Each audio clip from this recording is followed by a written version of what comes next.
The air over the Deveraux Plantation hung thick and wet on that August night in 1821, the kind of heat that made men's thoughts turn violent and women's prayers turn desperate. The cicadas had gone silent hours before, and even the hounds refused to leave their kennels, whimpering at shadows that shouldn't exist. In the slave quarters, a single candle flickered in the birthing room, where Nora lay on blood-stained sheets, her body racked with contractions that had begun at sunset and showed no signs of mercy. Outside the cabin, 3 women stood guard: old Mama Roo, who knew the secret names of things that lived in the bayou; Charity, who'd delivered half the babies on the plantation; and young Temperance, barely 15, clutching rosary beads she'd stolen from the master's chapel. "Something ain't right," Mama Roo whispered, her milky eyes fixed on the cabin door. "The moon's got blood in it tonight, and I can hear them whispering." "Who's whispering?" Temperance asked, her voice trembling. "The ones that came before, the ones that never left." Inside, Nora screamed again, a sound that echoed across the cotton fields and made the overseer, drunk on whiskey in the big house, cross himself for the first time in 20 years. Charity pressed a wet cloth to Nora's forehead, murmuring prayers in a mixture of French and something older, something that predated the crosses and the churches.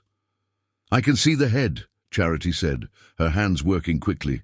"Just one more push, child, just one more." But when the first baby emerged into the candlelight, Charity's words died in her throat. The child was pale. "Tell me in the comments which country you are from and what you thought of this story. And if this story made an impression on you, subscribe to the channel so you don't miss any future stories.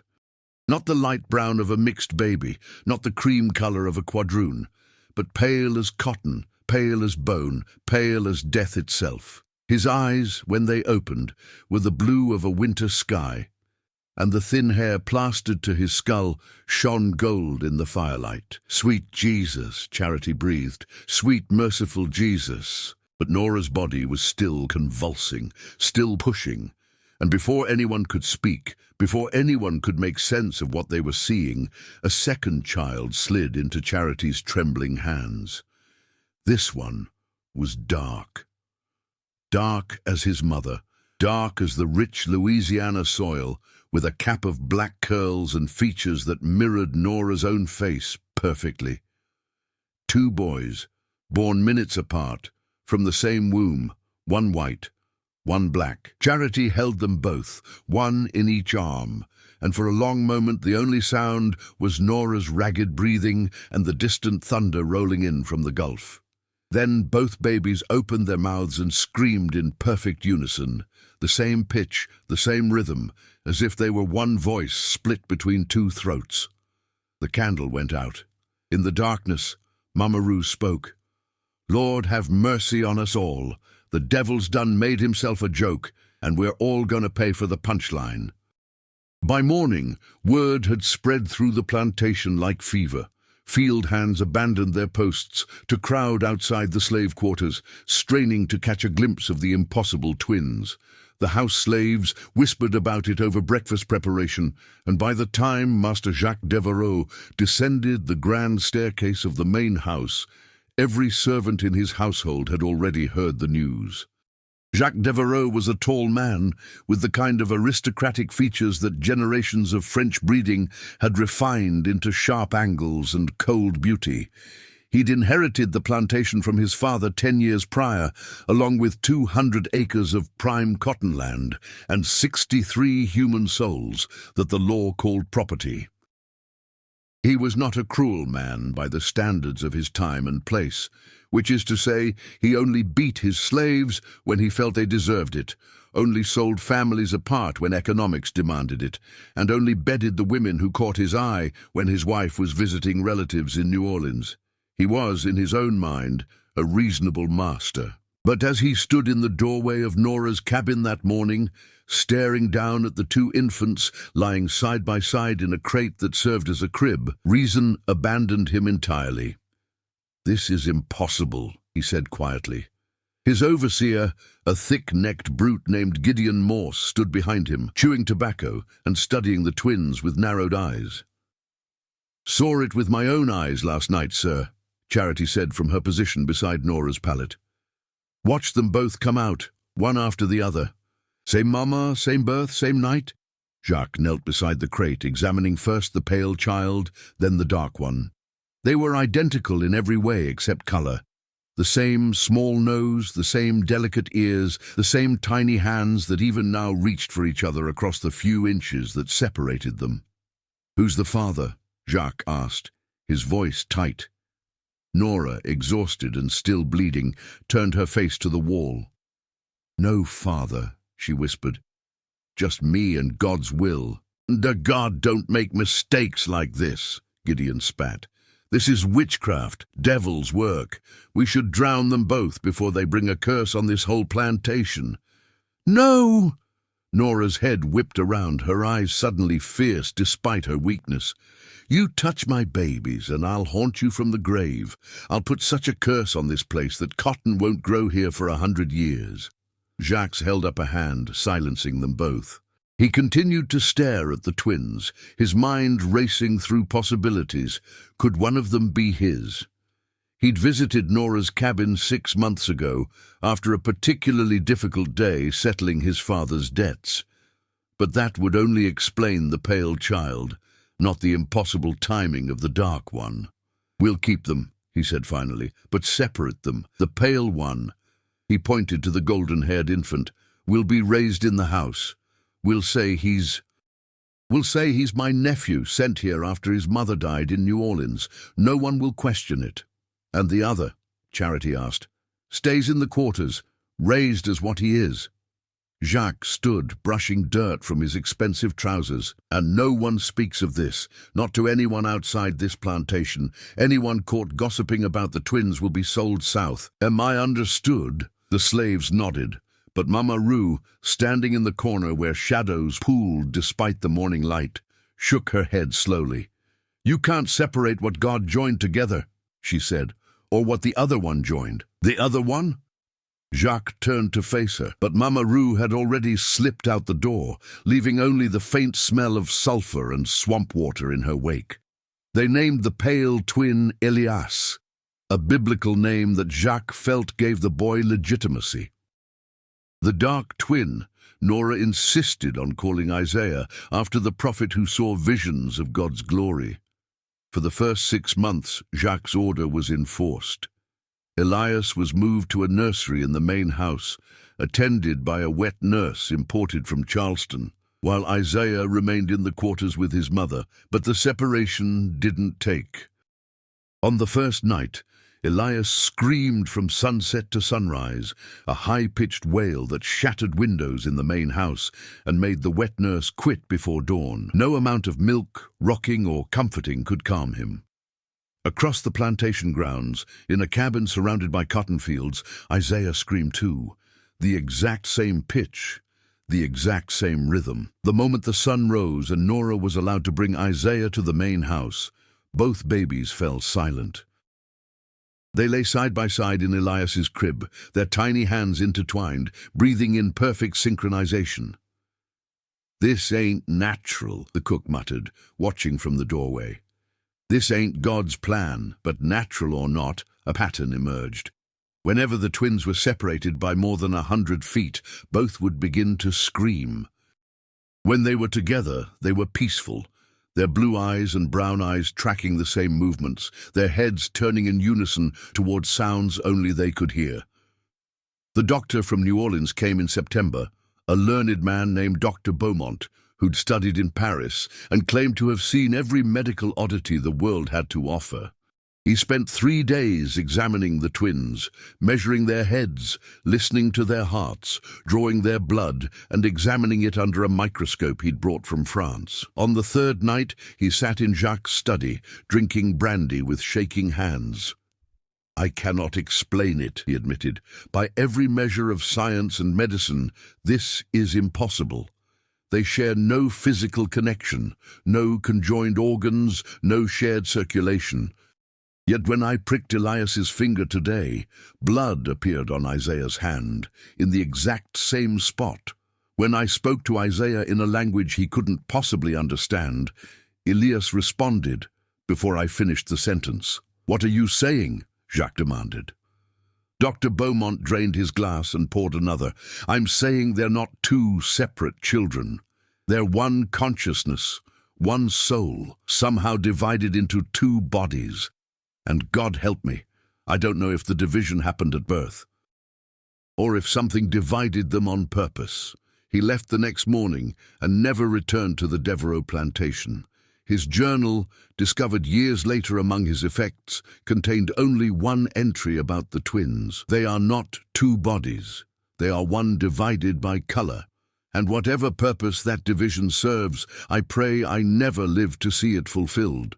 The years that followed were marked by incidents that the plantation's residents learned not to speak about, at least not above a whisper. When Elias fell from a horse at age 5, Isaiah collapsed in the fields with an identical broken arm, though he'd been nowhere near the stables.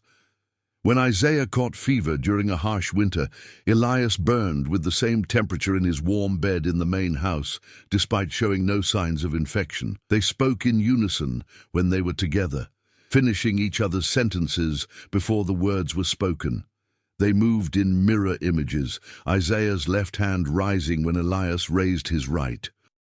And at night, if anyone dared to listen at their doors, they would hear both boys whispering in a language that belonged to no nation on earth, a tongue of clicks and hums and sounds that seemed to come from somewhere deeper than the throat. Mama Roo, who'd lived on the plantation longer than anyone could remember, told the younger slaves what she saw. "They're a doorway," she said. "One foot in this world, one foot in the other. Something's using them to look through, to see what it missed when it got locked away." "Locked away where?" they asked. "In the place where all the stolen children went. In the place where all the prayers with no answers sleep. In the gap between what was and what should have been." By the time the twins reached their 10th year, Master Jacques had grown to fear them, not hate, fear. Because try as he might to favor Elias, to raise him as a white child, to educate him and dress him and present him to society as his nephew, the boy's loyalty remained with his dark-skinned brother in the quarters. And everyone on the plantation knew something was coming. Something the twins were waiting for, something that had been patient for a very long time. The summer of 1831 brought more than heat to Louisiana. News traveled slowly through the parishes, carried by traders and runaways, whispered in slave quarters and shouted in taverns. Nat Turner had risen in Virginia, 55 white souls dead in 2 days. The rebellion had been crushed, Turner hanged, but the fear remained, spreading like cholera through every plantation from the Chesapeake to the Gulf. Master Jacques Deveraux felt that fear in his bones. He saw it in the way his house slaves moved too quietly through the halls, in the way conversations stopped when he entered a room, in the nervous way his wife clutched her Bible during meals. And he saw it most clearly when he looked at the twins, now 10 years old, still inseparable, still speaking in that unnatural unison that made his skin crawl. The pale one, Elias, sat at the dining table each evening, dressed in fine clothes, eating with silver utensils, being tutored in Latin and mathematics. But his eyes were always distant, always focused on something beyond the walls of the plantation house. And in the fields, Isaiah worked alongside the other slave children, his hands already developing the calluses of labor, but his lips moved constantly, speaking words that Elias across the plantation grounds would echo perfectly. "We have to separate them," Jacques told his wife, Margaret, one humid night in their bedroom.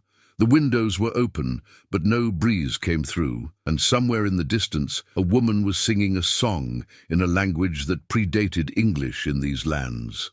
Margaret, thin and nervous, her hair already streaked with premature grey, shook her head. "Every time we try, they scream. You remember what happened last year when you sent Isaiah to work in the far fields?" Jacques remembered. Elias had collapsed during his Latin lesson, his body seizing, foam appearing at his lips. He'd spoken in that strange language, his voice deeper than any child should be. and every mirror in the house had cracked simultaneously. When they'd brought Isaiah running from the fields, both boys had awakened at the same moment, their eyes black from pupil to white, before slowly returning to normal. The doctor they'd called had left without examining them, making the sign of the cross and refusing his payment. "I'm selling one of them," Jacques said finally. "I have to. There's a trader coming through from Mobile next week. He specializes in unusual merchandise. He can take Isaiah north to a factory town where no one knows us. The boy will be treated well. I'll make sure of it. And Elias can stay here, be educated, become a proper—" "You'll kill them both," Margaret interrupted, her voice flat. "You know you will. Whatever they are, they're connected. Separate them too far, and you might as well put a bullet in each of their heads. Better that than what might happen if they stay together." Jacques stood, pacing to the window. "Have you seen the way the other slaves look at them? Like they're waiting for something. Like the twins are some kind of sign." "Maybe they are," Margaret whispered. "Maybe God sent them as a reminder of what we've done, what we continue to do." Jacques spun to face her. "Don't start with that abolitionist nonsense. This is the natural order. This is—" A scream cut through the night, high-pitched, agonized, coming from two directions at once, from Elias's room upstairs and from the slave quarters across the yard. They found both boys standing in their respective spaces, their eyes wide and fixed on something only they could see. Blood ran from their noses in identical streams, and when they spoke, their voices overlapped like a badly tuned choir. "He's coming," they said together. "The one who made us, the one who's been waiting. He's almost here." Then they collapsed, and the screaming stopped. The trader arrived on a Tuesday, riding in a wagon pulled by two exhausted horses. His name was Silas Crow, and he was a small man with the eyes of something that had stopped being fully human years ago. He dealt in what he called specialty items, slaves with unusual skills, unusual appearances, unusual histories. He sold them to collectors, to brothels in New Orleans, to medical schools that asked no questions about where their specimens came from. Jacques met him in the study, the door locked, a bottle of Kentucky bourbon between them. "I need discretion," Jacques said, his hands shaking slightly as he poured. "The boy I'm selling, there are complications." Crow smiled, revealing teeth filed to points. "Mr. Deveraux, discretion is what I sell even more than flesh. Tell me about these complications." Jacques told him about the twins, about the matching injuries, the synchronized movements, the strange language. About his fear that keeping them together would lead to something he couldn't name, but felt approaching, like a summer storm. Crow listened, his smile widening with each detail. When Jacques finished, the trader leaned back in his chair and laughed. "Oh, this is rare," he said. "This is very rare indeed. I've heard stories about twin bonds, about children who share thoughts and pains, but nothing like this. I have a buyer in Philadelphia, a gentleman who collects oddities for a private museum. He'll pay triple the usual rate for a specimen like this." "The boy isn't a specimen," Jacques said, though his voice lacked conviction. "He's property," Crow finished. "Same as the chair you're sitting in, same as the cotton in your fields. Don't get sentimental now, Mr. Deveraux. You want the dark one gone? I'll take him. Question is, do you want to know what happens when we separate them, or do you want plausible deniability?" Jacques drained his glass. "Just get him out of Louisiana. Get him far enough away that whatever connection they have breaks clean, and do it quietly." "Oh, it'll be quiet," Crow assured him. "Quiet as the grave." They came for Isaiah 3 nights later, just before dawn, when the sky was still black and the plantation slept. Crow had brought 2 men with him, large and silent, who moved through the slave quarters like practiced thieves. They found Isaiah asleep on a pallet next to his mother, wrapped in a thin blanket that had been patched so many times it was more stitching than fabric. Nora woke when they grabbed her son, but one of the men pressed a knife to her throat, while the other gagged Isaiah with a rag soaked in something that made his eyes glaze over. She watched them carry him out, her tears falling silently, because she knew that screaming would only get her killed and wouldn't save her child. In the main house, Elias sat up in his bed, suddenly awake. He opened his mouth to scream, but no sound came out. Instead, he felt a pain in his chest, sharp and cold, as if something was being torn away from inside him. His hands flew to his ribs, expecting to find blood, but there was nothing there except an emptiness that made him want to die.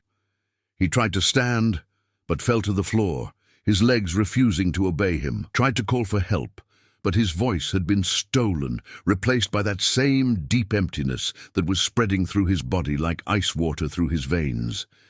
In the slave quarters, Isaiah felt it too, felt Elias's terror matching his own, felt the distance growing between them, each foot that the wagon traveled feeling like a blade cutting through something essential and irreplaceable.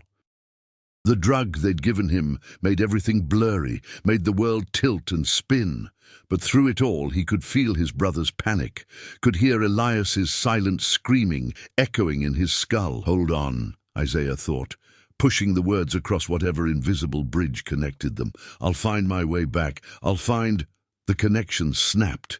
It didn't fade or weaken gradually. It broke like a bone, sudden and complete, and the pain of it made both boys cry out in unison, despite the miles already between them. In his drugged haze, Isaiah felt something inside him die, felt a light go out that he'd carried since before he was born. In the plantation house, Elias stopped breathing.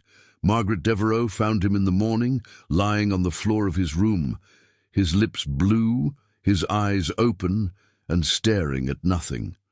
She screamed for help, and the house servants came running, carrying the boy down to the parlor where Jacques stood over him, watching his chest refuse to rise and fall. "Get the doctor," Jacques ordered, but everyone in the room knew it was too late. The boy's heart had stopped. His skin was already growing cold. He was dead. They prepared Elias's body for burial in the front parlor, laying him out on a table covered with white linen. The preacher was summoned from town, a man named Reverend Blackwood, who'd baptized half the white children in the parish and turned a blind eye to the sins of the other half. "A tragedy," he murmured, looking down at the pale boy's peaceful face.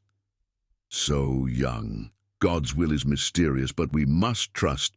Elias's eyes opened. Reverend Blackwood stumbled backward, making the sign of the cross.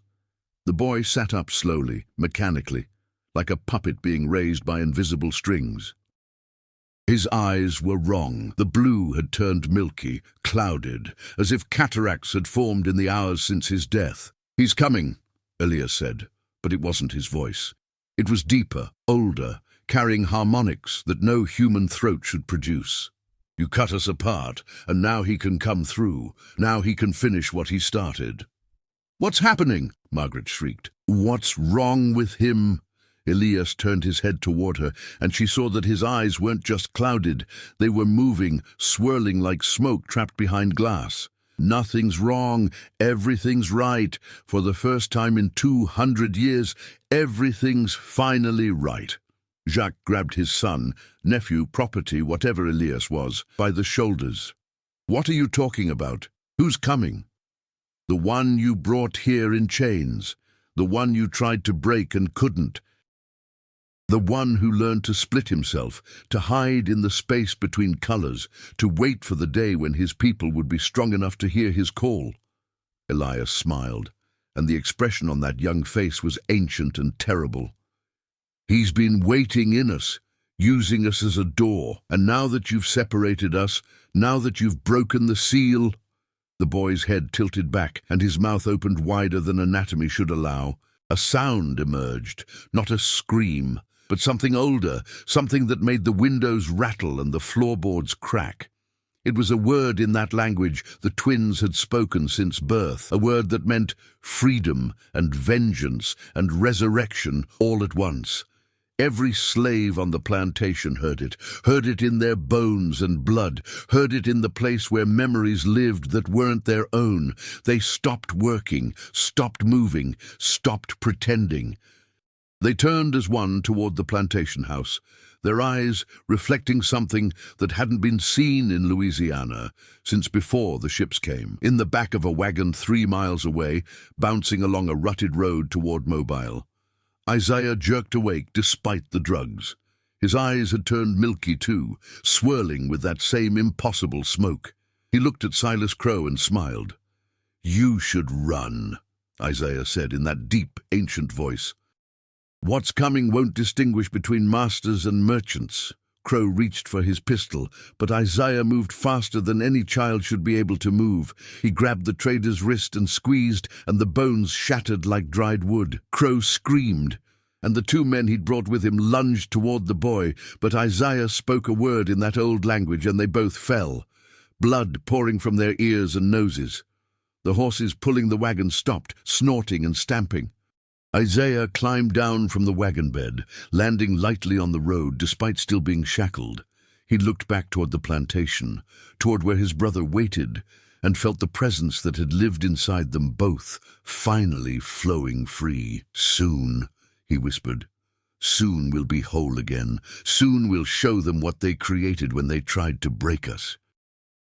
He started walking back toward the Deveraux Plantation, and with each step, the shackles around his ankles grew lighter, then fell away, rusted through as if by centuries rather than seconds. Behind him, Silas Crow lay dying in his wagon, staring at the morning sky, finally understanding the true price of the business he'd chosen. The sun rose over the Deveraux Plantation on a morning that would be remembered in whispered stories for generations. It rose on fields where slaves stood motionless, their tools dropped in the dirt, their heads tilted as if listening to music only they could hear. It rose on a main house where Master Jacques barricaded himself in his study with his wife and a loaded rifle.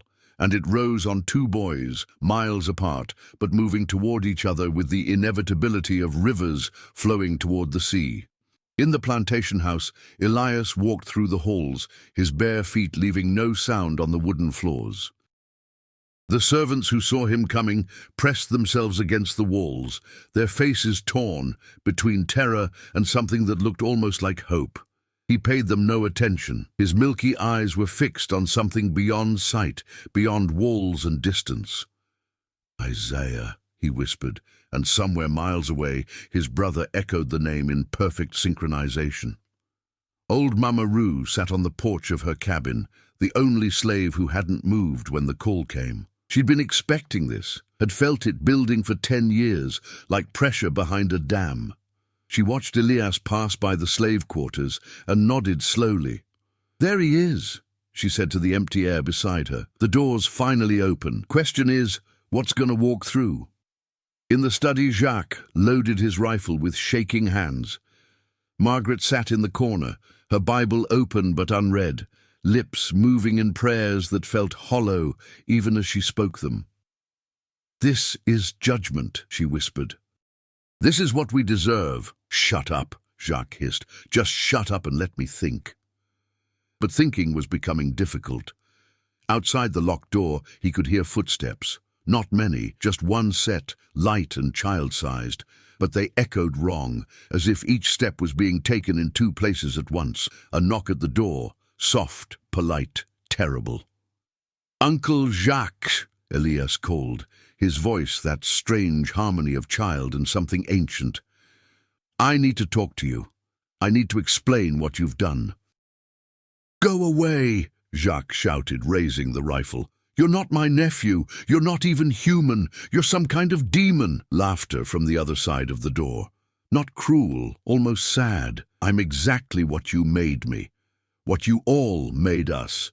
You took people and tried to break them into pieces, tried to separate their bodies from their spirits, their present from their past. And most of the time it worked, but not always. Sometimes the pieces find each other again. Sometimes they remember. The door didn't open. It simply ceased to be locked, the bolt sliding back on its own. Elias stepped into the study, and Jacques saw that the boy's skin was changing, flickering between pale and dark, as if two versions of him occupied the same space and were fighting for dominance. "What are you?" Jacques demanded, his rifle pointed at the child's chest, but his hands too unsteady to fire. "We are Ogun," Elias said, and his voice was a chorus now, male and female, young and old, speaking with the tongues of thousands. "We were the blacksmith who forged chains into weapons. We were the mother who sang her children to sleep with songs of rebellion. We were the boy who threw himself into the ocean rather than live in bondage. We are everyone you tried to erase, and we have been waiting in the blood of our descendants for the day when we could return." Margaret dropped her Bible. "Ogun, the African god. But those are just stories the slaves tell." The boy's head turned toward her, and she saw her own reflection in those swirling eyes. Stories. Yes, we became stories because that was the only way to survive. When they destroyed our temples, we became tales. When they banned our languages, we became songs. When they separated families, we learned to hide in blood itself, passing from parent to child, waiting for the right moment, the right vessel. "The twins," Jacques breathed, finally understanding. "You needed both of them. You needed a bridge," Elias finished, "between white and black, between the world you made and the world you destroyed. Your racism created the perfect door for us. You see, when you tried so hard to keep the races separate, to make color the only thing that mattered, you forgot that under the skin, everyone bleeds the same. Everyone dreams the same. Everyone remembers." The rifle in Jacques' hands began to rust, the metal corroding in seconds. He dropped it with a cry, watching it crumble to dust before it hit the floor. "What do you want?" he asked, his voice breaking. "Revenge? To kill us all?" Elias smiled, and it was terrible and beautiful at once. "We want what you took. We want our names back, our languages, our freedom, our children who were sold away, our dignity that you tried to bury under cotton and chains." The boy stepped closer, and Jacques backed against the wall. "But most of all, we want you to remember. We want every white man in the South to wake up tomorrow and remember, in their bones and blood, what it felt like to be us. To be property, to be broken, to be treated as less than human." "That's impossible," Margaret whispered. "Is it?" Elias turned to her. "You people believed you could own souls. You believed you could breed humans like cattle. You believed God himself sanctioned your cruelty. You believed so many impossible things. Why not believe in impossible justice?" Outside, a sound was building. At first, Jacques thought it was thunder, but then he recognized it. Voices, hundreds of them, singing in that old language. The slaves had gathered in the yard, their faces lifted to the morning sun, their mouths forming words that seemed to reshape the air itself. And walking through them, like a prophet through his followers, came Isaiah.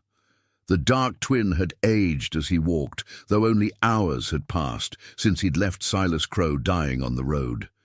His body still looked 10 years old, but his eyes carried centuries. His skin flickered too, sometimes dark as midnight, sometimes pale as dawn, sometimes both at once in a way that hurt to see. The slaves parted for him, reaching out to touch his shoulders, his arms, as if his presence confirmed something they'd been afraid to believe. Old Mama Roo was the only one who didn't reach, didn't smile. She watched him approach with knowing eyes. "You ain't him," she said quietly as he passed. "You wearing his face, using his body. But that boy's gone, ain't he?" Isaiah stopped, turned to face her. "He's not gone. He's here, part of the whole. Elias, too. They gave themselves willingly when they understood what they were meant to be. A sacrifice, like so many before them. Their mama's gonna be heartbroken. Their mama has been heartbroken since the day she was born into slavery. This is just a different kind of sorrow." Isaiah, or the thing wearing Isaiah's shape, looked toward the plantation house. And it's almost over. He continued walking, and the singing grew louder, the words beginning to take physical form. The air shimmered with heat that came from no sun, and the ground beneath their feet trembled as if something vast was stirring beneath the earth. In the house, Jacques and Margaret watched through the window as Isaiah approached. The boy moved through the front door without opening it, simply passing through the wood as if it were made of smoke. The twins stood facing each other in the foyer, one pale and one dark, both wrong in ways that made reality itself feel uncertain. Then they moved together, arms extending, and when they embraced, the boundaries between them began to blur. Flesh merged with flesh, bone with bone. The colors swirled together, not mixing into grey, but existing simultaneously, impossibly. The two bodies became one body, then more than one, a shape that couldn't be properly seen because it existed in too many states at once. The voice that emerged from the merged twins spoke in pure harmony, every language of Africa and its diaspora at once. We are the broken made whole. We are the souled reunited. We are the forgotten remembered, and we are done asking for our freedom. The transformation accelerated. The house began to shake, plaster falling from the ceiling, windows cracking in their frames. The slaves outside continued singing, their voices rising to a fever pitch, and with each word they changed too. Their backs straightened, their scars began to fade, the marks of bondage, the brands, the whip lines, the broken teeth and crushed spirits started to heal. Jacques fell to his knees, not from devotion, but from a pain that had suddenly erupted in his back. He reached over his shoulder and felt raised skin, patterns he didn't recognize. Margaret cried out too, and when she looked at her arms, she saw script appearing on her flesh, names written in a dozen languages. "What are you doing to us?" Jacques screamed. The merged being looked down at them with eyes that held oceans. "Giving you what you gave us, marking you, naming you, making sure you can never forget what you were. In old times, we would have destroyed you, burned this house and everyone in it, but we've learned that memory is a more lasting punishment than death." The creature turned away from them, walking through the house toward the back door. As it passed through each room, the furniture began to age and rot, the walls to crack, the foundation to settle. It was as if decades of decay were happening in seconds, the plantation house showing its true age, its true nature. Outside, the slaves were changing too, not just healing, but transforming. Their bodies remained the same, but their bearing was different. They stood like free people, like warriors, like the kings and queens and scholars and artists their ancestors had been before the ships came. Old Mama Roo stood at the edge of the crowd, tears streaming down her face.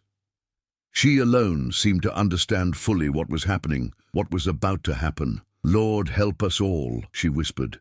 "He's opening all the doors. Every soul that got lost, every spirit that got chained, every memory that got buried, they're all coming home." The merged being, Isaiah and Elias and Ogun and countless others, stood in the center of the plantation yard and raised its arms to the sky. The singing reached a crescendo, and then silence fell like a curtain.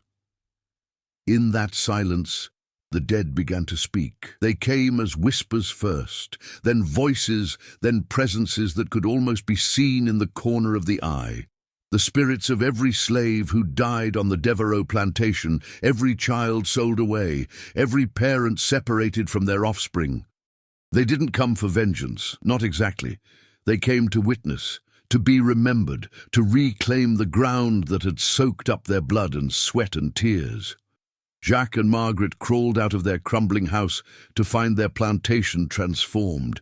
The neat rows of cotton had become wild, overgrown with plants that had no business growing in Louisiana soil, African plants, their seeds carried across the ocean in the bellies of ships and the hair of captives.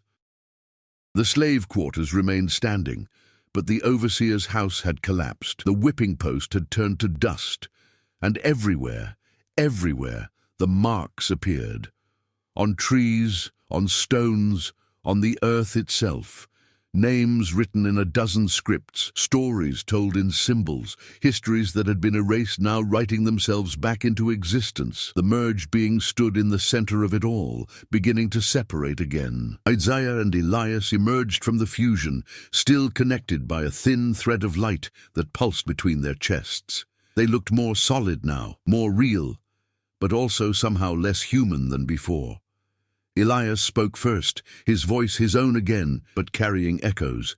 "We're going now, taking everyone who wants to come. There's a place for us, beyond the reach of your laws and chains, a place we've been building in the dreams of the enslaved for 200 years. "You can't just leave," Jacques said, though he wasn't sure why he was arguing. Your property, "We were never yours," Isaiah interrupted. "None of them were. You convinced yourselves of a lie and built a civilization on it. But lies don't last forever. Truth finds a way through. We found a way through." The slaves, the free people, as they now thought of themselves, began to gather what few possessions they had. Not to run, not to hide, but to walk away with their heads high. Some looked back at the masters who'd owned them with hatred, some with pity, some with nothing at all. The worst ones, Jacques realized, were the ones who looked through him as if he were already a ghost. Nora came last, walking out of her cabin with a small bundle in her arms. She approached the twins, her sons, her sacrifice, and touched each of their faces gently. "I knew," she whispered. "From the moment I felt you moving inside me, I knew you were meant for something bigger than this place. I just didn't know it would hurt so much to let you go." "You're coming with us," Elias said. It wasn't a question. She shook her head. "No, baby. My place is here with the memories. Someone's got to stay and tell the story, make sure what happened here gets remembered proper. Besides," she looked at the twins with eyes full of sorrow and pride, "you're not really my boys anymore, are you?" Isaiah took her hand. "We'll always be your sons. That part's real. Everything else is what it needed to be." They embraced, mother and children, and for a moment they were just a family saying goodbye. Then the twins stepped back, joining the crowd of people preparing to leave. Old Mama Rue approached Jacques and Margaret, who still knelt in the dirt before their ruined house. She looked at them without anger, without joy, with only the tired patience of someone who'd seen this day coming for a long time. "You're gonna rebuild," she told them.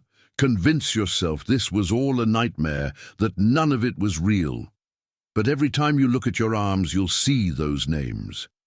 Every time you close your eyes, you'll remember what you felt today.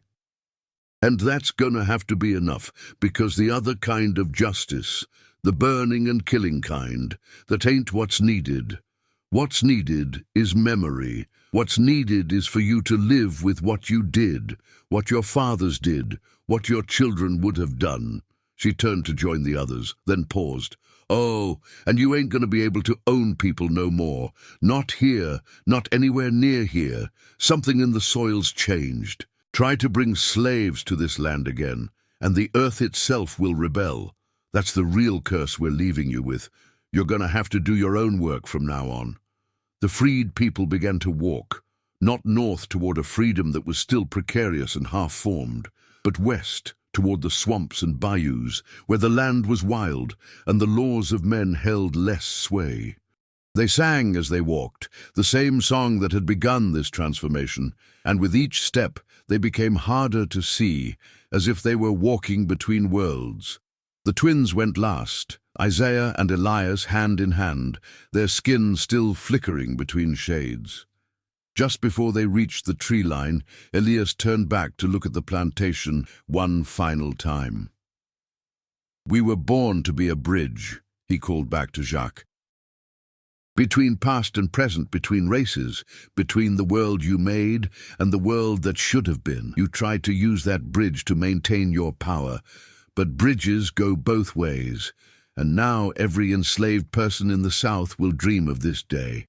We'll feel the possibility of it. We'll know that the chains are not permanent, that the spirits remember that justice, true justice, is patient, but it always comes. Then they were gone, swallowed by the green shadows of the bayou, leaving behind only their song and the marks on the trees and the stories that would be told and retold until they became legend. 3 months passed, and the story of the Deveraux Plantation spread like fever through Louisiana. Some said the slaves had revolted and murdered their masters, though Jacques and Margaret Deveraux remained very much alive, living in the ruins of their home with no servants and no fields producing cotton. Some said the devil himself had appeared and taken everyone to hell. Some said it was mass hysteria, swamp gas, bad whiskey, causing shared hallucinations. But the ones who'd seen the marks, who'd felt the earth tremble, who'd heard the singing on the wind, they knew the truth was stranger and more terrible than any lie they could tell. Jacques had aged 20 years in those 3 months. His hair had gone completely white, and the names written on his skin had not faded as he desperately hoped. Every morning he woke to find new ones appearing, as if the spirits were still coming forward to claim their place in his memory. He recognized some of the names from his father's ledgers. Slaves who'd been sold south, children who'd died in infancy, women who disappeared into the swamps rather than endure one more day of bondage. Margaret had stopped speaking entirely. She sat in what remained of the parlor, her Bible open to random pages, her lips moving soundlessly.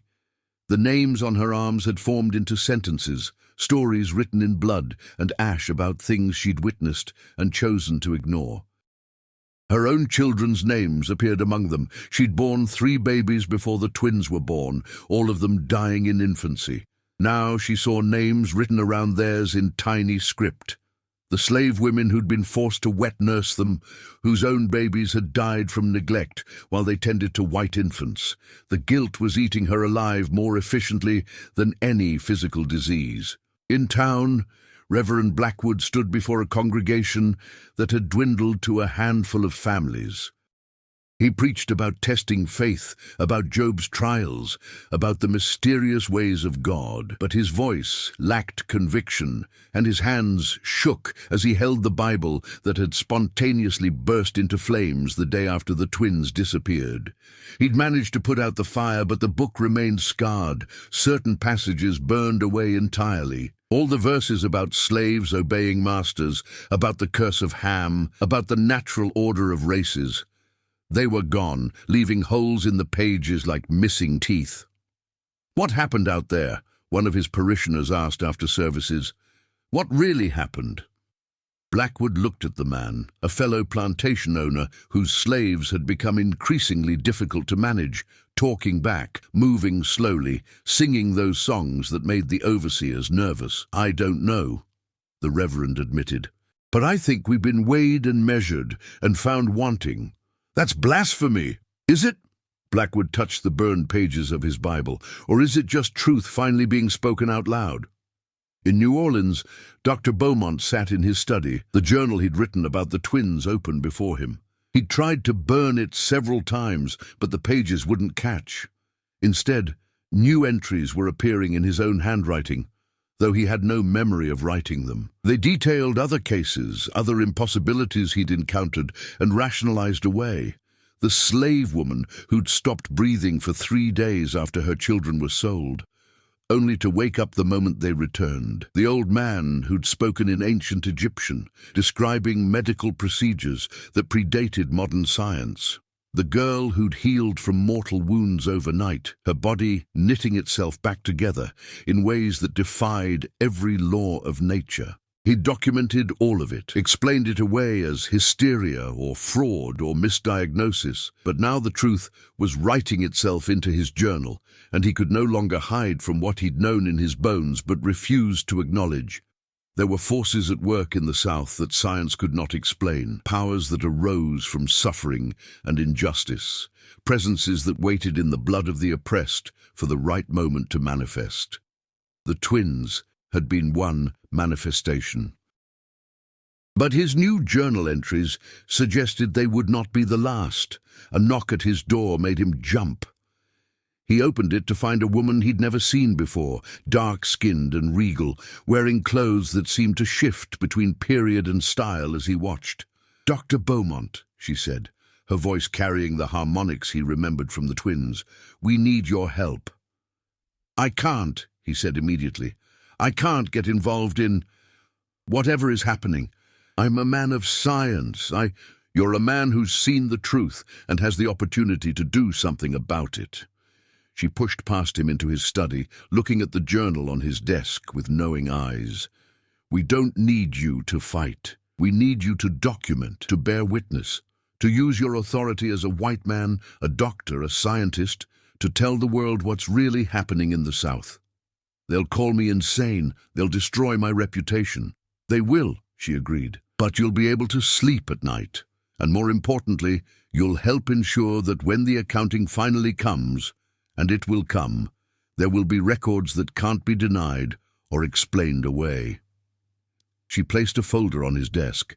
Inside were medical reports, testimonies, photographs that couldn't possibly exist yet, but did.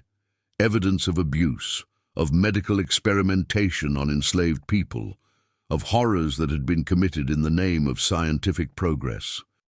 "I've spent my career looking away from these things," Beaumont whispered. "We know. That's why we're giving you the chance to look directly at them now." The woman turned to leave, then paused. "The twins, Elias and Isaiah, they spoke highly of you despite everything. They said you were frightened but not cruel, ignorant but not willfully so. They said you might be redeemed. They're alive, in a manner of speaking. They're part of something larger now, something that doesn't quite fit into categories like alive and dead. But yes, their essence continues, and it remembers you with something that isn't quite kindness, but isn't hatred either. Don't waste that grace." She left, and Dr. Beaumont sat in his study until dawn, reading through the folder, his face aging with each page as the true scope of the South's sins became undeniable even to his resistant mind. By morning, he'd begun to write a new kind of document, not a medical journal, but a confession and an accusation both, a record that would survive him and speak truths that most men of his time would rather die than acknowledge. Back at the ruins of the Deveraux Plantation, Nora lived in her cabin with the ghosts. They didn't frighten her, these spirits of the dead who'd worked the fields and died in chains. She fed them with songs and prayers, kept their memories alive with stories she told to the empty air, and in return they protected her from the few white men who came looking for explanations. One such man arrived on a humid afternoon in November, riding a fine horse and wearing the insignia of the Louisiana militia. Captain Wesley Hartwood had been sent by the governor himself to investigate the incident at the Deveraux Plantation, to determine if it was truly a supernatural event or simply a well-orchestrated slave rebellion that had been mythologized. He found Jacques Deveraux sitting on the steps of his collapsed porch, staring at nothing, his arms covered in names that seemed to glow faintly in the late afternoon sun. "Mr. Deveraux," Hartwood began, dismounting, "I've been authorized by Governor Villars to take your statement regarding the events of August last. The official position is that your slaves revolted and fled, but the rumors speak of other circumstances." Jacques looked up at him with eyes that had forgotten how to focus properly. "They didn't revolt. They were freed. There's a difference." Freed by whom? By what authority? By their own. By the spirits of their ancestors. By something that's been waiting in their blood since the first ship crossed the Atlantic. Jacques laughed, a sound like breaking glass. "You want me to tell you it was natural, explainable? I can't. You want me to tell you it won't happen again? I can't promise that either." Hartwood felt his skin prickle. He'd come expecting a traumatized man making excuses, but something in Deveraux's voice carried weight, truth, the kind that couldn't be dismissed as madness. "The governor needs answers, and concrete ones. If this was some kind of organized rebellion—" "Then what?" Jacques interrupted. "You'll send troops, increase patrols, tighten the chains?" He stood, and Hartwood saw the names covering every inch of exposed skin, saw how they seemed to writhe and reform as he watched. "You're fighting against something you don't understand, Captain. Something that exists in the space between the rational and the spiritual. The more you press down, the stronger it becomes." Nora emerged from her cabin, carrying a basket of herbs she'd been collecting. She looked at the militia captain with eyes that held no fear, only a tired sort of pity. "You should leave," she told him. "This ground don't welcome men like you no more." "I'm conducting an official investigation," Hartwood said, his hand moving instinctively to his sidearm. "I'll leave when I've gathered sufficient—" The ground beneath his feet trembled, not violently, but with intent, as if something vast had shifted in its sleep. His horse whinnied and bolted, and Hartwood stumbled, his hand leaving his weapon to catch his balance. Around the plantation, the marks on the trees began to glow. The names, the symbols, the stories written in blood and magic, they all pulsed with a soft light that made Hartwood's eyes water. He heard singing, though no human mouths were moving, heard voices speaking in languages that predated English in these lands by millennia. "You see?" Nora said softly. "They're still here, watching, waiting. This is their ground now, consecrated by suffering and reclaimed by power you don't have words for. You can write your report, tell your governor whatever lies, help him sleep at night. But the truth is that the order you knew is ending, and nothing you do can stop what's coming." Hartwood ran. He'd later claim he walked away calmly, maintaining military discipline, but those who saw him emerge from the Bayou Road knew better. He rode hard back to New Orleans and delivered a report that mentioned insurgent activities, possible contamination of the water supply causing mass hallucinations, and recommendations for increased military presence. But in his private journal, locked away in a desk he never opened again, he wrote the truth. Something has awakened in Louisiana. Something old and patient and angry. God help us all when it finishes waking. In the bayou, beyond the reach of white law and white rationality, the freed people built their sanctuary. They called it New Dahomey, after the kingdom many of their ancestors had been stolen from, and it existed in the spaces where reality was thin, where the physical and spiritual worlds overlapped. To outsiders, if any had been able to find it, New Dahomey would appear as nothing more than a collection of rough shacks built on stilts in the deepest part of the swamp. But to those who lived there, it was a city of dreams made manifest, a place where African architecture merged with American materials, where languages thought dead were spoken freely, where the old religions and the new coexisted without conflict. The twins lived at the center of New Dahomey, though lived was perhaps the wrong word. They existed there, their bodies still partially merged, still flickering between states of being. They'd become guardians, bridges, living conduits for the power that had freed them all. Isaiah, or the part of the merged consciousness that remembered being Isaiah, sat with the elders one evening, listening to their plans. There were other plantations where the enslaved suffered, other places where the spiritual power might manifest if properly channeled. "We can't save everyone," one elder said, an old woman named Adebayo, who'd been brought from Africa as a child and still remembered the true names of the Orishas. "We don't have the strength yet. Each transformation, each liberation, it costs us. The veil between worlds grows thinner, yes, but it also grows more dangerous." Elias spoke, his voice harmonizing with his brothers, even when they sat apart. "Then we focus on the children, the ones who haven't been completely broken yet. We visit them in dreams, teach them the old songs, remind them that they're more than property, plant seeds that will grow over generations." "And what of the masters?" another elder asked. "Do we simply let them continue their abominations while we hide in the swamp?" "We mark them," Nora said, entering the gathering. She'd come to visit her sons, bringing news from the plantation. "Like Jacques and Margaret, we make them carry the weight of every life they've destroyed. Let guilt be our weapon. Let memory be our revenge." Old Mama Roo, who'd become the spiritual leader of New Dahomey, nodded slowly. There's wisdom in that. The quick vengeance feels good but accomplishes little. The slow vengeance, the kind that works through generations, that changes minds and hearts, that's the kind that lasts. But the twins shook their heads in unison, their faces troubled. Something's coming, they said together. Something bigger than individual masters or plantations. We can feel it in the current of history.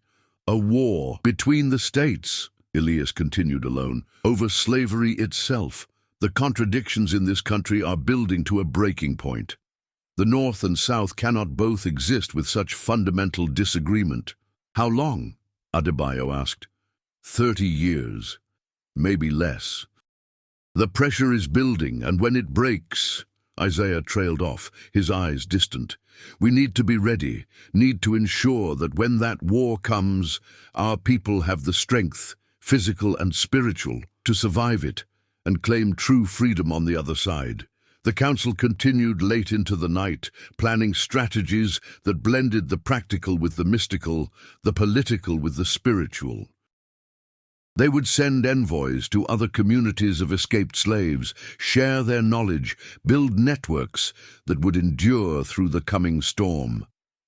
And always the twins sat at the center, their presence a reminder of what was possible when the barriers between worlds grew thin, when suffering transmuted into power, when the oppressed refused to remain invisible even to themselves. As winter approached, strange reports began circulating throughout the South. Slaves on multiple plantations had begun exhibiting unusual behaviors, speaking in unknown languages, experiencing shared visions, recovering from injuries that should have been fatal. A cotton gin in Mississippi spontaneously caught fire the moment an overseer raised his whip to strike a child. A slave trader in Mobile found every shackle in his possession had rusted through overnight. The white establishment tried to explain these incidents rationally. Bad harvests were blamed on weather, not spiritual rebellion. Illnesses were attributed to swamp fever rather than curses. Accidents were just accidents. Coincidences were just coincidences. But the enslaved knew better. They saw the patterns, recognized the signs. Word of the twins spread through the secret networks, the songs that carried coded messages, the quilts that mapped escape routes, the stories that preserved history and prophecy both. In parlors and plantations, white families began to feel a nervousness they couldn't name. Their slaves seemed different, not openly defiant, but somehow less present, as if their true selves had retreated to a place their masters couldn't reach. The old methods of control, violence, separation, dehumanization, still worked on the surface, but something fundamental had shifted. Dr. Beaumont published his first article in a northern medical journal documenting the unusual psychosomatic phenomena he'd observed among the enslaved population of Louisiana. It was carefully worded, scientifically presented, but those who knew how to read between the lines understood what he was really saying. The enslaved possessed powers that slavery could not fully suppress, demonstrated resilience that defied medical explanation, maintained spiritual connections that transcended physical bondage. The article was denounced in the South, dismissed as Northern propaganda. But copies circulated anyway, passed from hand to hand, read aloud in secret gatherings, translated into the languages that lived in the spaces between words. At the Deveraux Plantation, now little more than ruins overtaken by aggressive vegetation, Margaret finally spoke after months of silence. Jacques found her standing in what had been the front yard, her arms outstretched, tears streaming down her face. "I can hear them," she whispered, "all of them. Every person we owned, every family we destroyed, they're not gone. They're here in the ground, in the air, in my own blood, and they're waiting." "Waiting for what?" Jacques asked, though he feared he already knew. "For the day when even the stones cry out for justice. For the day when the earth itself rejects what we've built on top of it. For the day when our children's children have to answer for what we did." She turned to look at him, and her eyes held a clarity that was almost frightening. "We're the ghosts now, Jacques. We're the ones haunting a world that's already moved past us. We just haven't realized we're dead yet."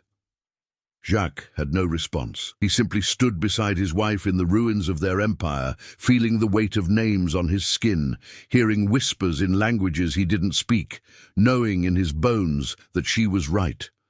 The old order was dying.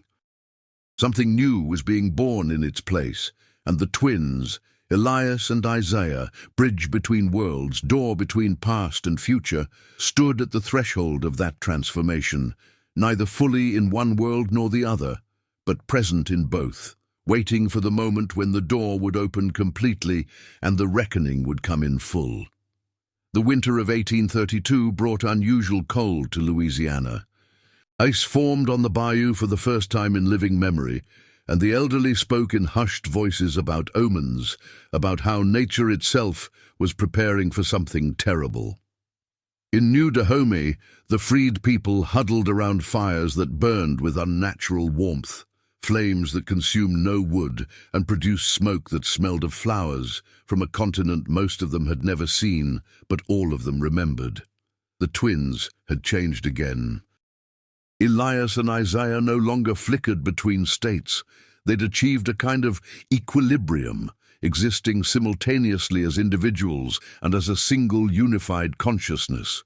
They could separate now, walk different paths, but remained always connected by that thread of light that pulsed between their hearts. On this particular night, with ice forming strange patterns on the trees that looked almost like writing, the twins stood at the edge of New Dahomey, staring toward the east, where the ruins of the Deveraux Plantation lay.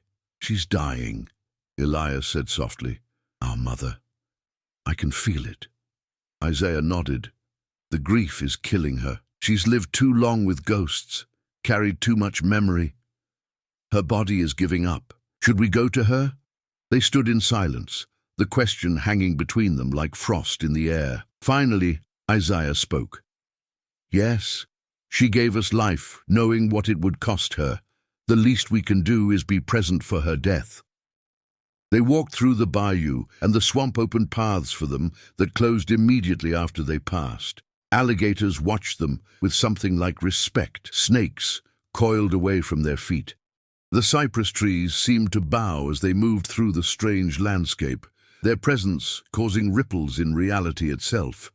They reached the plantation as dawn was breaking, the light pink and cold. The ruins had decayed further, the once grand house now barely standing, held together more by will than by structural integrity. Nora's cabin was the only building that remained intact, as if the spirits had protected it specifically. Inside, they found their mother lying on her pallet, her breathing shallow, her body wasted to almost nothing. But her eyes were clear when she saw them enter, and she smiled.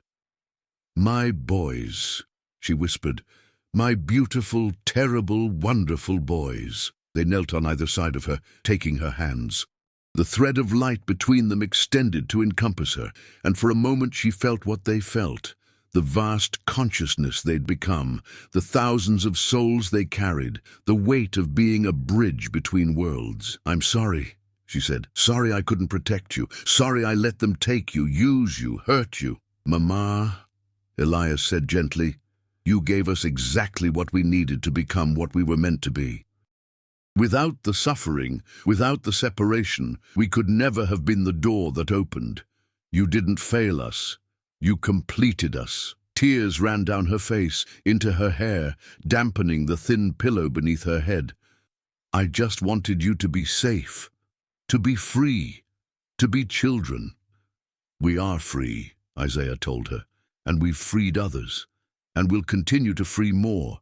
Your sacrifice wasn't meaningless. But you're not really my sons anymore, are you? You're something else, something bigger." The twins exchanged a glance, that silent communication that had always been their gift. Then they did something they hadn't done since the transformation. They released the larger consciousness, let it recede, and for a few precious moments, They were just boys again, 10-year-old children with their mother in a cabin that had seen more sorrow than any structure should hold. "We're still your sons," they said in unison, but now it was with a child's voice, a child's fear.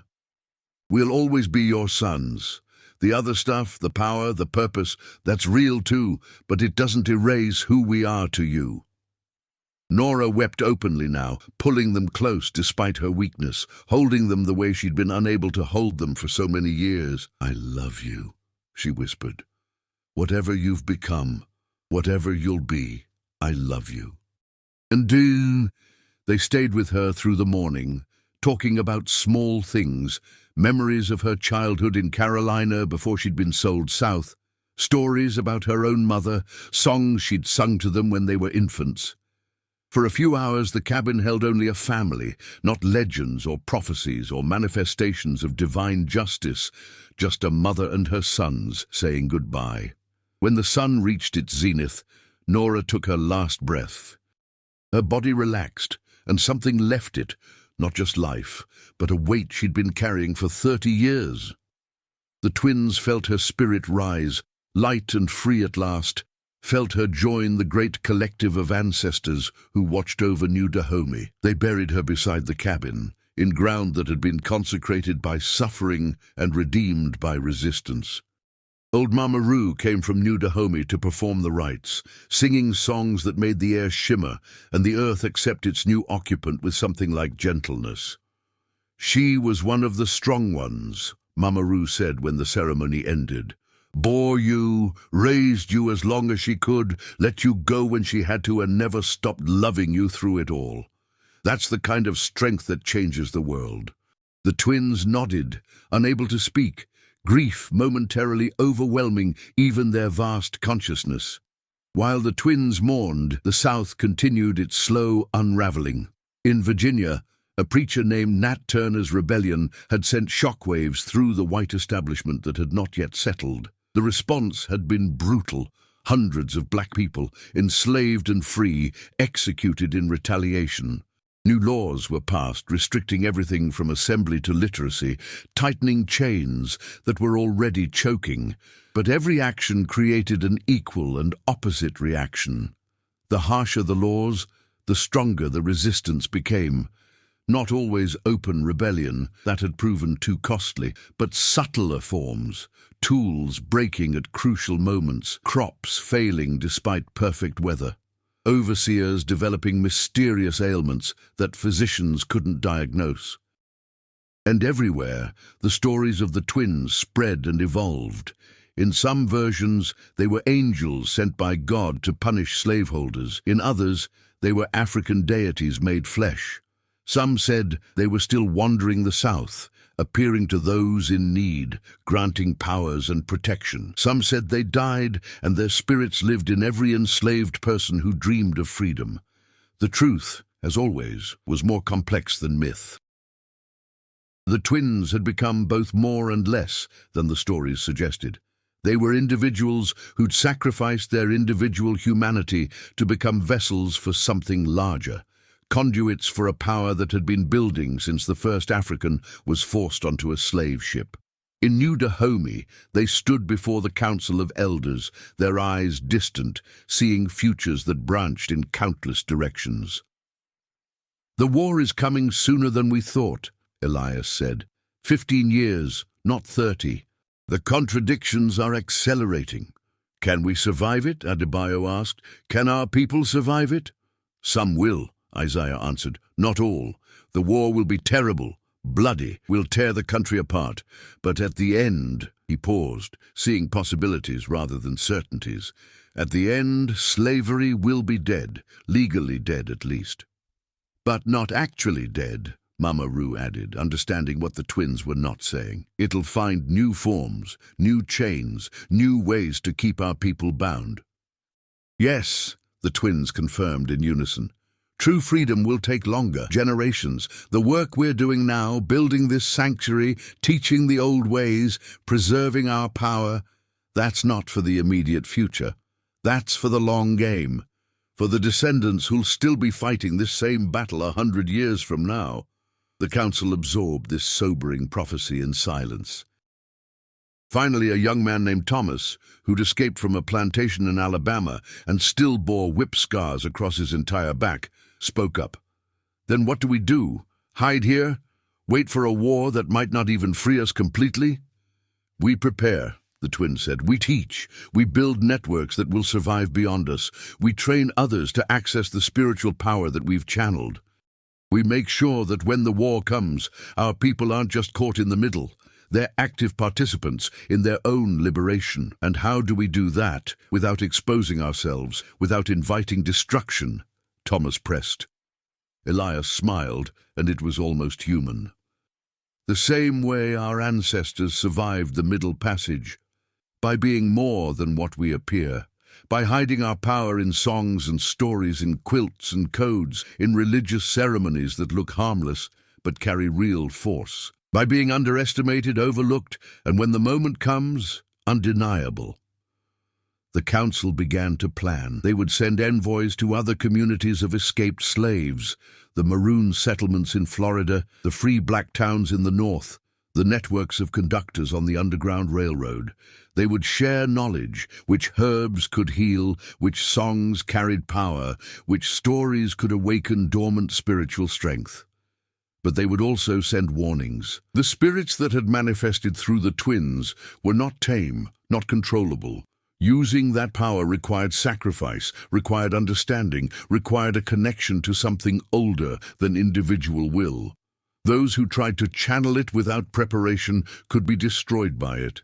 "We're not creating an army," Isaiah told the council. "We're creating a preservation. We're making sure that even if we lose the battles, even if the war ends and we're still not truly free, the knowledge survives. The power survives, the hope survives."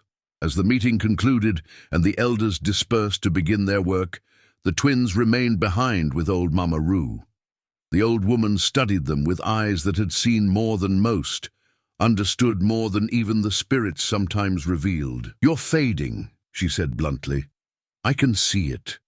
The more you spread this power, the more you give of yourselves, the less of you remains." The twins didn't deny it.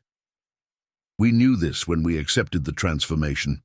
We're not meant to be permanent. We're meant to be a catalyst, a demonstration of what's possible. When we're gone, the power won't disappear.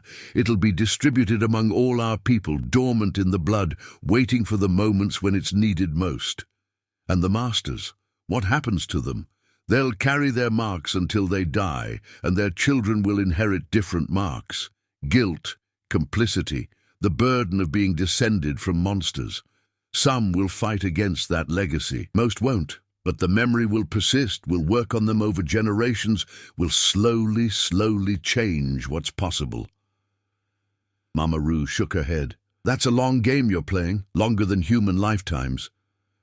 "It's the only game that works," Elias said. "Quick vengeance feels good but changes nothing. The slow transformation of consciousness, of culture, of what people believe is possible and just, that's what lasts. Udrin, if you're wrong, if nothing changes." The twins looked at each other, that thread of light between them pulsing softly. When they spoke again, it was with absolute certainty. "Then we'll return, in different forms, different times, but we'll return. Because this power, this presence, this collective will of the oppressed, it's not going anywhere. It can't be killed or suppressed forever. It's woven into the fabric of this land now, fed by too much blood, watered by too many tears. One way or another, justice will be served." They walked out into the cold night, leaving Mama Roo alone with her thoughts and her fears and her small, stubborn ember of hope that maybe, just maybe, these strange boys, these impossible twins, these bridges between worlds, knew what they were doing. 15 years passed, though they felt like both seconds and centuries to those who'd witnessed the transformation at the Deveraux Plantation. The calendar said it was 1846, and true to the twins' prophecy, tensions between North and South had reached a boiling point. The question of slavery's expansion into new territories was tearing the country apart, and everyone with eyes to see knew that war was approaching. In New Dahomey, the settlement had grown beyond anything the founders had imagined. What had started as a refuge for a few dozen freed slaves now housed over 300 people, with satellite communities scattered throughout the deep bayou. They'd developed a complete culture, agriculture, crafts, education, spiritual practices, all existing in the spaces where white law could not effectively reach. But the twins were fading. Elias and Isaiah, now physically 25 years old, but carrying the memories of thousands, sat beneath an ancient cypress tree on the edge of the settlement. The thread of light between them had become thin, almost transparent, and their bodies flickered not between colors anymore, but between solid and translucent, as if they were becoming ghosts even while still alive. "It's time," Elias said to his brother, his voice barely above a whisper. Isaiah nodded. "The work is done. The seeds are planted. The rest is up to them." They'd spent the past 15 years doing exactly what they'd promised, traveling the South in secret, appearing to enslaved people in dreams and visions, teaching the old songs, passing on the knowledge of spiritual resistance. Hundreds now carried fragments of the power that had manifested fully in the twins, could access it in moments of dire need, could pass it on to their children and grandchildren. The marks on white skin had proliferated too, spreading like a slow plague through families that had built their wealth on slavery. Some bore them with shame, dedicating their lives to abolition. Others denied them, covered them with long sleeves and high collars, tried to explain them away as unusual birthmarks or scars, but the names remained indelible, permanent reminders of individual crimes and collective sin. Dr. Beaumont had died the previous year, but not before publishing a complete account of what he'd witnessed and learned. His final book, The Spiritual Resistance of the Enslaved, Medical Observations of Supernatural Phenomena in the American South, had been dismissed by most academics but treasured by abolitionists and studied in secret by enslaved people who could read. Jacques Deveraux had lasted longer than expected, sustained by some mixture of guilt and stubbornness. He still lived in the ruins of his plantation, now completely alone. Margaret had died years ago, driven mad by the voices she couldn't stop hearing. The marks on Jacques' skin had multiplied until they covered every inch of his body, a complete ledger of everyone his family had ever owned, everyone they'd ever harmed. On this particular morning he received an unexpected visitor. The twins walked into what remained of his house, and Jacques looked up from his breakfast of stale bread and bitter coffee. He was old now, ancient-looking despite being only in his 60s, his hair white as cotton, his body bent under the weight of names. "You," he breathed. "I thought you were dead. Everyone said you'd vanished years ago." "We're dying," Elias corrected, "but we wanted to see you once more before we go." Jacques laughed, a sound like rustling paper. "Come to gloat? Come to see what you did to me?" "No," Isaiah said gently. "We came to say goodbye and to tell you something important."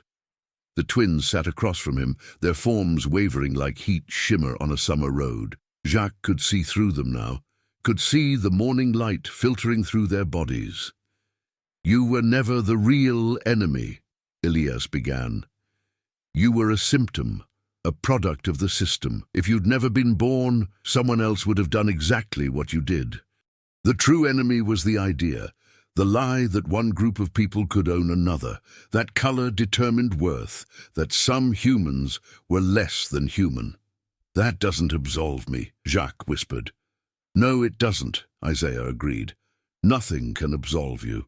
But understanding it might help you use what remains of your life differently. What could I possibly do now? I have nothing. I am nothing." The twins smiled simultaneously, and for a moment they looked like the children they'd been 25 years ago. "You carry witness. Every name on your skin is a story that deserves to be remembered. Write them down. Document them. Use your final years to ensure those people aren't forgotten, that their suffering and their resistance are recorded for generations that will come after." Jacques stared at his arms, at the thousands of names written there. "I don't even know most of their stories." "Then imagine them," Elias said. "Let the names guide you. You'll be surprised how much truth you can access when you stop running from guilt and start facing it directly." "And when I die?" "The names will die with you," Isaiah told him, "but the record you create will survive. And maybe generations from now, someone descended from these people will find your work and know that at least one master tried in the end to make amends. It won't be enough. It can never be enough, but it's something." They stood to leave, and Jacques called after them, "The war that's coming. Will we win? Will the South preserve? The South will lose," the twins said in unison. "Slavery will end. But don't confuse legal freedom with actual freedom. The real battle will continue long after the guns fall silent. Your grandchildren will still be fighting it. So will ours." "I have no children," Jacques said. "But you have nephews, cousins, descendants who carry your name and your legacy. They'll have choices to make about what kind of people they want to be, what kind of country they want to build. The marks will guide them, if they're willing to look." The twins walked out of the ruins for the last time, leaving Jacques alone with his burden and his final chance at redemption. New Dahomey had prepared a ceremony for what everyone knew was coming. The entire community gathered in the central clearing, where the twins had built what they called the memory tree, a massive cypress that had been carved with names, stories, songs, and symbols representing everyone who'd been part of the liberation. Elias and Isaiah stood before their people, hands clasped, the thread of light between them now barely visible even to those with spiritual sight. "We're not dying," Elias began, his voice carrying to every corner of the clearing despite its weakness. "We're transforming again, completing the cycle. The power we channeled, the consciousness we carried, it was never meant to stay in just two bodies," Isaiah continued. "It was meant to spread, to disperse, to live in all of you and all who come after." They released their clasped hands, and the thread snapped with an audible sound like a bell ringing. The twins gasped in unison, their bodies beginning to dissolve like smoke in wind. But as they faded, something else happened. Every person in the clearing felt a warmth bloom in their chest, felt a connection form between themselves and everyone around them, felt suddenly able to access memories and strengths that weren't their own. The power the twins had held was dividing, distributing itself among the community. Not in full. No one would ever carry what Elias and Isaiah had carried, but enough. Enough to pass on, to preserve, to use in moments of desperate need.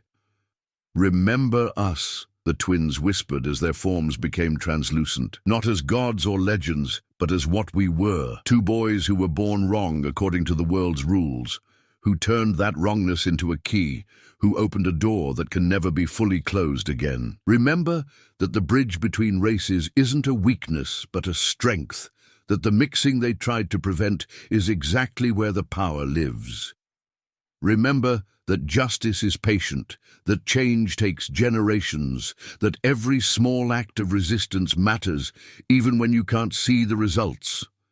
Remember that you are more than what they say you are, more than property, more than slaves, more than the trauma they tried to define you by. Remember that the spirits are always watching, always waiting, always ready to manifest when called with true need and true understanding. Remember. But the last words were lost, as the twins finally dissolved completely, their bodies becoming light, becoming air, becoming 1,000 tiny sparks that drifted over the gathered crowd like gentle rain.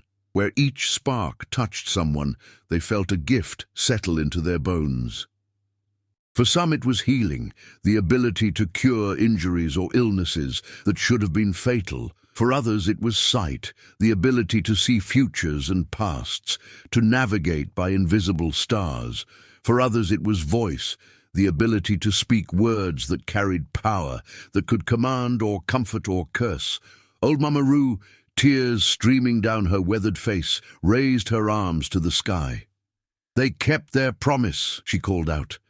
They broke the chains, not just with force, but with transformation. They showed us that the power was always ours, was always in us, just waiting for someone to demonstrate how to access it. The community sang then, a song that the twins had taught them years ago, words in a language that was simultaneously African and American, ancient and new.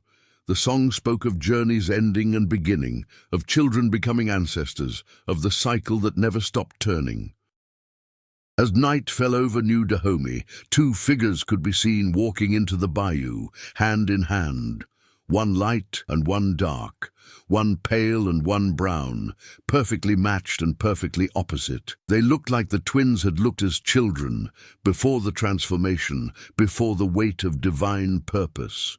Those who saw them agreed on what happened next. The figures reached the deepest part of the swamp, where the water was black as midnight and the trees grew so thick that no light penetrated. They stood there for a moment, looking back at the settlement they'd created, the people they'd freed, the legacy they'd ensured would survive. Then they stepped forward into the water and sank beneath the surface without a ripple. Some said they dissolved completely, returning to the elemental forces that had shaped them. Some said they merged with the land itself, becoming part of the very soil and water of Louisiana. Some said they traveled to that place beyond worlds where the ancestors dwelt, to rest at last after their impossible mission. But everyone agreed on one thing. Though the twins were gone, they were not ended. On certain nights, when the moon was right and the wind carried songs from the past, you could see two shadows walking side by side through the bayou, one light, one dark, one pale, one brown, moving in perfect synchronization, speaking in that language no one could understand, but everyone somehow felt in their bones. And if you were desperate enough, if you needed help badly enough, if you called out with true sincerity and understanding, the shadows would turn toward you. They wouldn't solve your problems, that wasn't their purpose. But they would remind you of your own power, your own connection to something larger than individual survival, your own place in the long arc of justice that bent slowly but inevitably toward freedom.